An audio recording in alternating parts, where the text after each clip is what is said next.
Oh my gosh, I'm so glad you called. I have the best news. Hold on, let me put you on speaker. Can you still hear me? Oh, awesome. Okay, you're never ever gonna believe this. I got selected to present on mastitis at the 27th annual Small Town International Board Certified Lactation Consultant Conference. Oh my gosh, it's so exciting.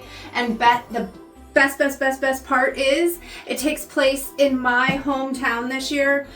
I'm really nervous. I haven't been back since leaving for the big city to be a big time lactation consultant. I'm so excited.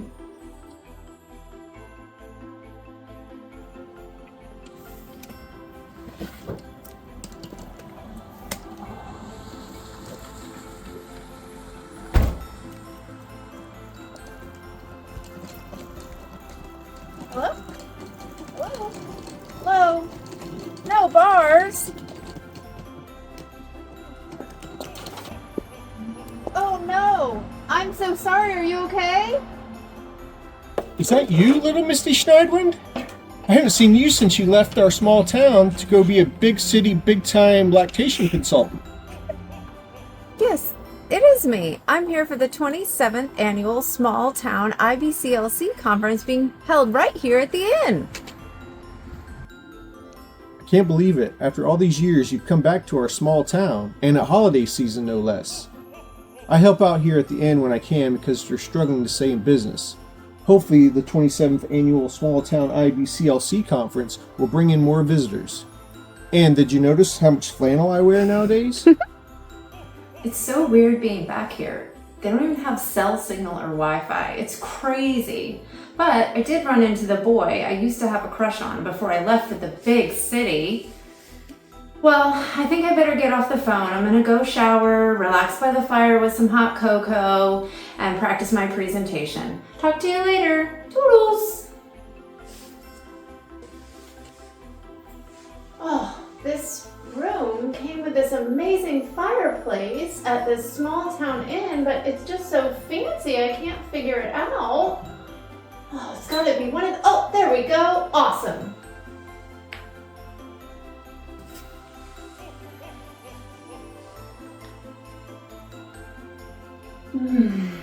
Nothing like some delicious hot cocoa by the fire. I guess I should practice my presentation now. Hi everyone, thank you so much for joining us. It is such a pleasure to speak at the 27th annual Small Town IBCLC conference. And it's just the marshmallows in my hot cocoa special that it takes place in my hometown of Niceville, Florida this year. Yes, everyone really is nice. And this time of year, we're all working extra hard to be on Santa's nice list. I hope everyone gets out after the conference and takes some time to take in all the holiday activities this small town has to offer. You'll be sure to meet at least a few nice people at our iconic decorated gazebo, where you're sure to find a flurry of holiday activities taking place. Enough about how great my small town is. If you're here today, you are likely already breastfeeding or considering breastfeeding. I will be covering a topic that is very important to understand as you consider breastfeeding or continue on your breastfeeding journey. Today, I'm going to talk to you about mastitis. Up to 1/3 of breastfeeding parents will develop mastitis. That means if you're sitting in a room full of breastfeeding people and you look to your left and you look to your right,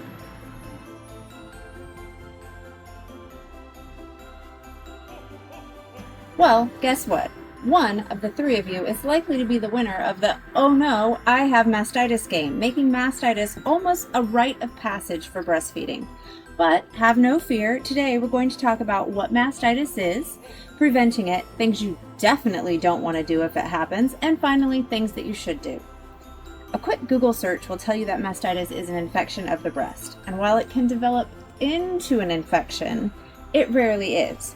And if you follow the conservative management guidelines you'll learn here today, it is very unlikely to progress that far. Mastitis is simply inflammation in the breast tissue. Infection may or may not occur.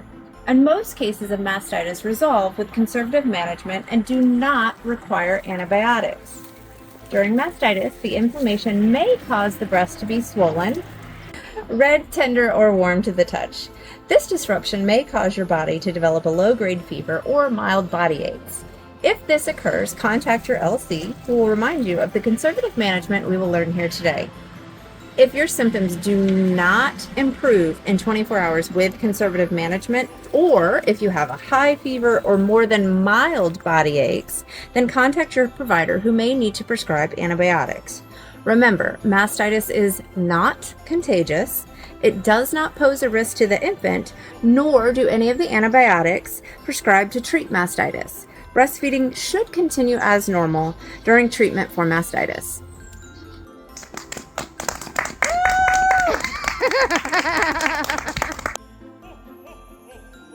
I've been so nervous all day, but everyone here really is so nice. It's so different from the big city.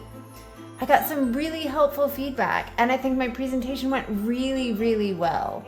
Now I'm gonna go unwind by taking a leisurely stroll and watching the sunset on the beach. Gotta go, talk to you later.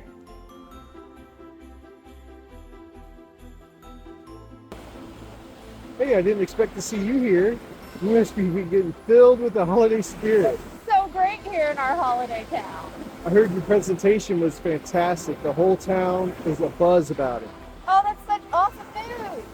Yeah, there's a big gathering at the small town gazebo in town square tonight, and the mayor would Small town gazebo? the mayor would love it if you gave your presentation to the whole town. The whole town? The whole town. I'd love to do that. What time is it? In about 1 hour.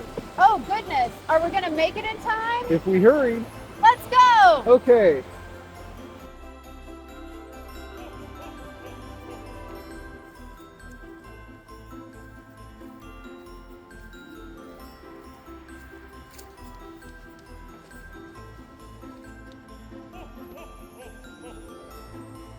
I just want to thank y'all for coming out to our small town gazebo, and on such a chilly night, just to hear me speak on how to prevent mastitis.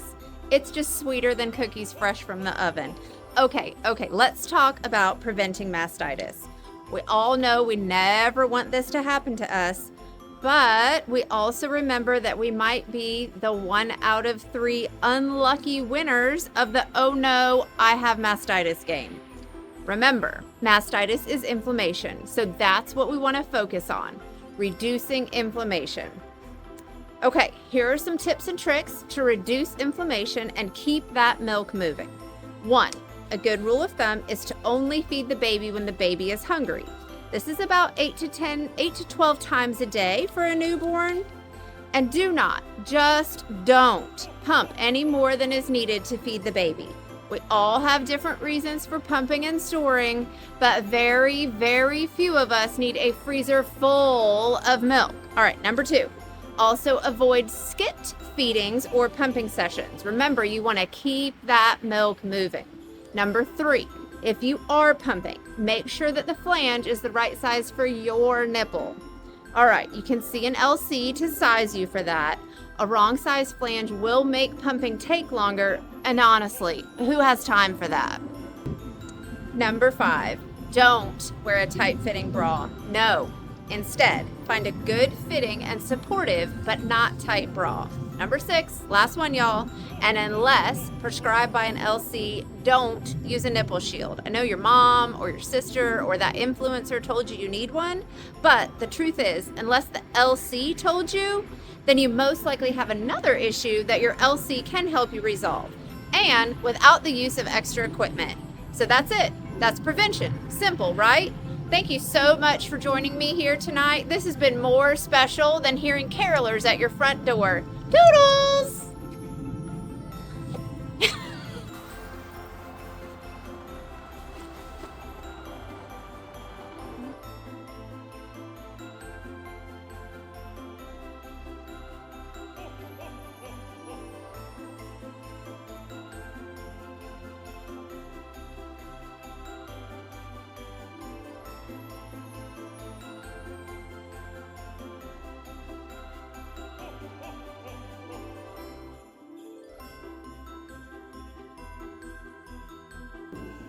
Okay, team, you likely just finished nursing your little human again. You've got them safely tucked back in bed, and you've got about 4 minutes before you maybe either drift off to sleep or switch gears and move to the next task. Right now, your brain is rapidly shifting from racing a million miles an hour to being mashed potato for brains. Let's use that super weird combo to try to learn something. All right, you see the big brains in the breastfeeding world had some big breakthroughs in mastitis in the last couple of years. The focus is now on reducing inflammation instead of removing some mysterious plug. So first, let's talk about what not to do, because let's face it, someone is giving you outdated advice and we want to get rid of that. All that outdated advice is geared towards plug removal. So here's the things you don't want to do. Here's my handy boob model. All right, so 1, do not vigorously try to massage the plug out. You'll find plenty of videos where someone is aggressively trying to push out the plug by basically mashing your already sore and tender breast from the area of concern to the nipple. Don't do it. All right. Number 2, your internet deep dive might have also had you run across people using the back of an electric toothbrush or a massage gun to break up the plug. This too is total nonsense. Save the toothbrush for your teeth and save that massage gun for those really tired neck and back shoulder muscles. All right, number 3. You might also find recommendations to apply heat regularly, like you were just gonna soften the plug and it was just gonna melt and flow right out. Again, no, this is not the solution. 4, you might also have older moms, or maybe even your mom, telling you to just keep feeding the baby and keep pumping in an effort to drain the plug. Again, no, this is silly, don't do it. Okay. So what do we do? That's kind of important, right? Okay, so first, remember, mastitis is inflammation in the breast tissue. So we're gonna treat it similar to how we would treat other soft tissue injuries. In the medical world, there's an acronym RICE, R-I-C-E, rest, ice, compression, elevation. It's a method of treating soft tissue injuries like a sprained ankle. So just imagine that we've sprained your boob, all right? You've got some swelling, you've got some inflammation, you've got redness, it hurts, it's terrible. How do we apply the RICE method for mastitis? 1, rest. Only do what is needed. You do not need to drain the breast or get in extra pumping sessions. Instead, feed or pump on your regular schedule. If this leaves you feeling uncomfortable, you can hand express a small amount or take a warm shower, because removing just a little amount of milk will give you a really big amount of relief. Okay, 2, the ice. So you want to do 5 to 15 minutes each hour between breastfeeding sessions. The range is given because you need at least 5 minutes to get relief, and we really want 15, but the truth is everyone has different time constraints and different abilities to tolerate cold. So do what you can. At least 5, preferably 15, you do you. All right, number 3, C, compression. This one has multiple parts, so stay with me. First, you want a good fitting bra, tight, but not too tight. Second, before a nursing session, you want to do reverse pressure softening. This removes the extra fluid in and around the nipple, because remember, this is inflammation that prevents the baby from getting a good latch. So to do this, you want to place your hands in a C or a U shape, whatever's comfortable for you, and you want to place them about an inch from the nipple. Sometimes that's right on the edge of the areola, sometimes it's inside, outside, depends on the size of your areola. What you want to do is you want to gently press back, squeeze, and release. So you're pressing back towards the chest wall, squeezing in, releasing. You want to just keep doing that and you'll start to see a little bit of milk flow. That's going to make it so this tissue around the nipple is softer and baby can grab on and get a good latch. Okay, so a good fitting bra, reverse pressure softening, and finally, between pumping or feeding sessions, which again, you're not overdoing it, you want to do what we call lymphatic drainage. Think of this as super light touch massage, like the amount of pressure that you'd use if you were petting a cat. Okay, so here's what you do. Starting on one side and then the other, or you could, if you're really talented, do both sides at the same time. For demonstration, I'm gonna do one. So you wanna take 2 fingers, again, that light pet catting situation, and you're gonna move in a circle. Don't care which way, doesn't matter. And you're just going to gently press from the nipple away, because you're wanting to move that extra fluid away from the breast back into the body where it can be reabsorbed.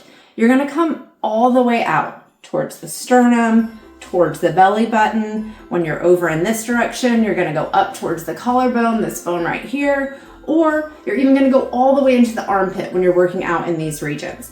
So that's lymphatic drainage. So good fitting bra, reverse pressure softening to have that nipple so baby can latch on, and lymphatic drainage. Okay, 4, elevation, the E part of the rice method. Okay, unlike an ankle, you can't just prop your boob up on a pillow on the couch and call it a day. So what do we do instead? All right, super fun. Everyone join in. We're gonna do breast gymnastics. All right, so gently grab your breast. Again, 1 or 2 at a time, your choice.